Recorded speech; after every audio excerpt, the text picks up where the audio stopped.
Hello everyone. आज के इस वीडियो के अंदर हम अ, मेरा जो सीटेट का रिजल्ट रहा है इस बार का, जो अभी सीबीएसई ने अभी जो फरवरी मंथ के अंदर है ना, जो सीटेट का एग्ज़ाम लिया था। ठीक है।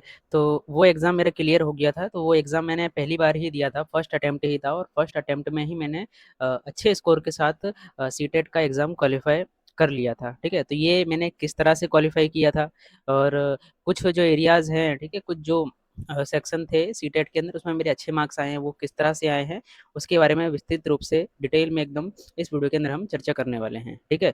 पहले तो एक बात ये है, अगर आप में से किसी ने भी सीटेट का एग्ज़ाम दिया था और अगर आपने क्वालिफाई किया है, तो वैसे मार्कशीट तो आ गई थी, पर सर्टिफिकेट जो थे वो रिलीज़ नहीं हुए थे। पर अब आप है ना डिजी लॉकर में सीबीएसई के द्वारा जो सीटेट के सर्टिफिकेट हैं वो रिलीज़ कर दिए गए हैं। आप जो फरवरी में अगर आपने क्वालिफाई किया है, तो आप उस सर्टिफिकेट को डाउनलोड कर सकते हो। ठीक है।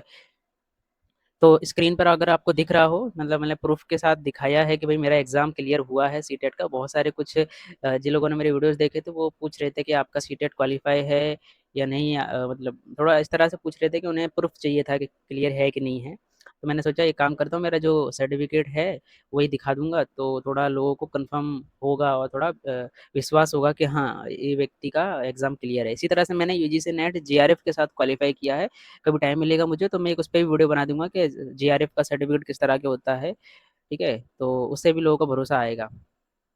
तो ये आपको दिख रहा होगा, ठीक है? मेरा ये इस बार जो एग्ज़ाम हुआ था तो उसमें लाइव जो फ़ोटो खींचा था इन लोगों ने सेंटर पे ही, वही फ़ोटो को इसमें अ, दिया गया है, मतलब सर्टिफ़िकेट में वही फ़ोटो आया है। मुझे लग रहा था जो मैंने एग्ज़ाम फॉर्म में भरा था वो आएगा, बट ये जो सेंटर पे ही हमारा जो वेरिफ़िकेशन के लिए जो फ़ोटो लिया गया था वही फ़ोटो इन लोगों ने अपलोड कर दिया है। ठीक है? अब अगर आपको मेरा ये रिज़ल्ट दिख रहा हो ध्यान से, तो मैंने 1 टू 5 में नहीं अप्लाई किया था। ठीक है? मेरा डीएलएड या फिर पीटीसी जैसा मेरे पास कुछ नहीं था, मैं डायरेक्ट बीएड हूँ। तो इसलिए मैंने पेपर 2 जो था हमारा उसी में अप्लाई किया था। तो इसलिए ये वाला इसमें नॉट एप्लीकेबल एप्लीकेबल दिखा रहा है। ठीक है? अब ये वाला देखिए, मेरे जो चाइल्ड एंड डेवलपमेंट वाला जो है ना पेपर सेक्शन, ठीक है, उसके अंदर मेरे बहुत अच्छे मार्क्स आए थे। पेपर बहुत अच्छा गया था मेरा। जिस तरह के क्वेश्चन आए थे, बहुत अच्छे क्वेश्चन थे, अच्छे लेवल के क्वेश्चन थे, और 30 में से मेरे 26 क्वेश्चन सही गए थे। ठीक है। तो ये एक अच्छा स्कोर माना जाता है। लोग तो 30 में से 30 भी लाते हैं, पर ये भी एक बहुत अच्छा दिखाता है, मतलब कि वो व्यक्ति का इस सेक्शन पे अच्छा मतलब पकड़ है।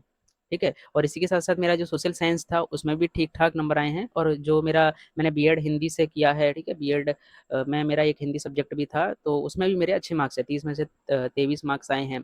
ओके। और इंग्लिश में मुझे लगा कि थोड़ा मुझे काम करना पड़ेगा, इंग्लिश में मेरे इतने ठीक नहीं लग रहे मुझे, 50% मार्क्स ही हैं, 30 में से 15 ही लाया था, बट इसमें मैं और बेटर कर सकता था। ठीक है। और ओवरऑल मेरे 150 में से 105 मार्क्स आए हैं। और इसमें क्वालीफाई करने के लिए आपके 90 मार्क्स होते हैं, क्वालीफाइंग मार्क्स कि 90 तो आने चाहिए, और अगर आप रिजर्व्ड कैटेगरी से हो तो थोड़ा बहुत 5-10 मार्क्स का आगे पीछे हो जाता है। ठीक है। तो मेरा तो जो 90 से भी अप है, तो मैं ऐसे ही क्वालीफाई कर गया था। ठीक है। अब मैंने किस तरह से क्वालीफाई किया था इसके ऊपर मैं कुछ बात करना चाहूँगा।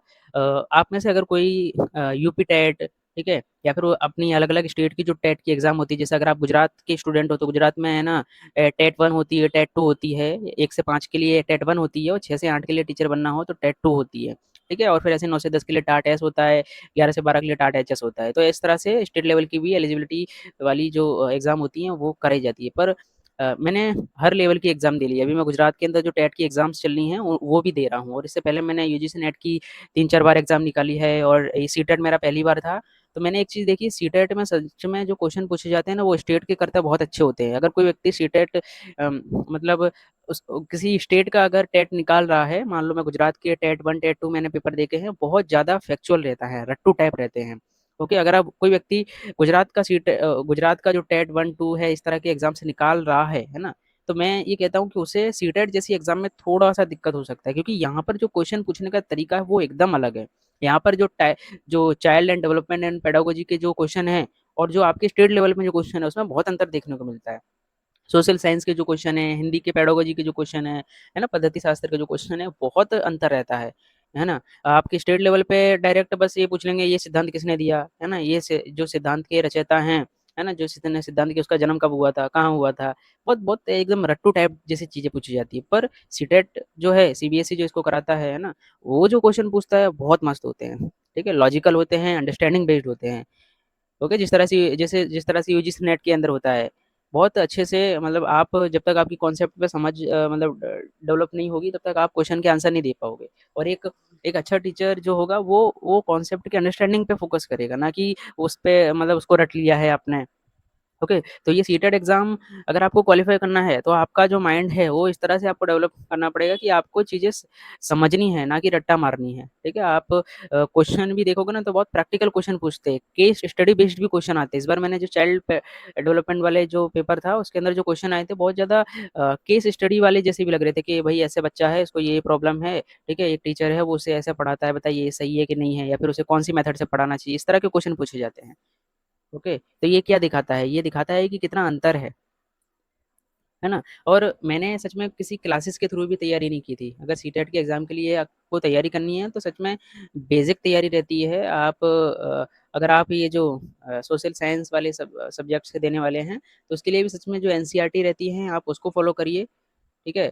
बस इतना कर लीजिए और मेन काम ये करिएगा कि सीटेट के जो पुराने साल के प्रश्न पत्र हैं, है ना? पीवाईक्यू है ना? उनका अच्छे से प्रैक्टिस करिएगा। कोई एक ऐसी ई बुक ले लेना या फिर किसी भी एजुकेटर की कोई अगर बुक हो जिसने है ना पीवाईक्यू जो हैं सीटेट के उनको अच्छे से बाँट कर उसको सॉल्यूशन दिया हो, तो आप उसे एक बार ढंग से देख लीजिएगा। मैंने उसी से ही तैयारी की थी। मैंने बस पुराने प्रश्न पत्र जो यूथ पब्लिकेशन के आते हैं, है ना?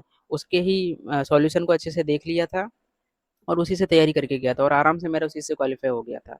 चाइल्ड एंड डेवलपमेंट के लिए आप सिलेबस देख लीजिए, सिलेबस में जो भी कीवर्ड्स दिए हुए हैं, ठीक है? जो भी कॉन्सेप्ट दिए हुए हैं, वो आप चैट जीपीटी, जेमिनी या फिर है ना यूट्यूब पे सर्च करके कोई अगर ढंग का टीचर देखे बस उसको देख लीजिए और उस पे नोट्स बना लीजिए। जो कुछ अच्छे-अच्छे कॉन्सेप्ट हैं, उन पे अच्छे से नोट्स बना लीजिए और समझिए कॉन्सेप्ट को, ना कि रट्टा मारिएगा उसको।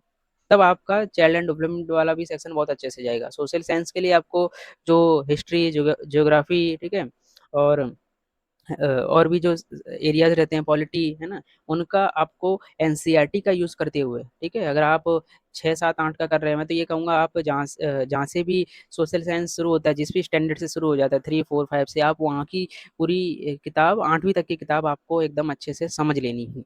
समझने पे फ़ोकस करना है, ठीक है? और सच में सोशल साइंस में भी चीज़ें बहुत ज़्यादा फैक्चुअल लेवल पे नहीं आई थी। एकदम सेंटेंस के रूप में आपसे क्वेश्चन पूछे जा रहे थे। ठीक है? तो समझ होगी आपको तभी आप क्वेश्चन के आंसर दे पाओगे।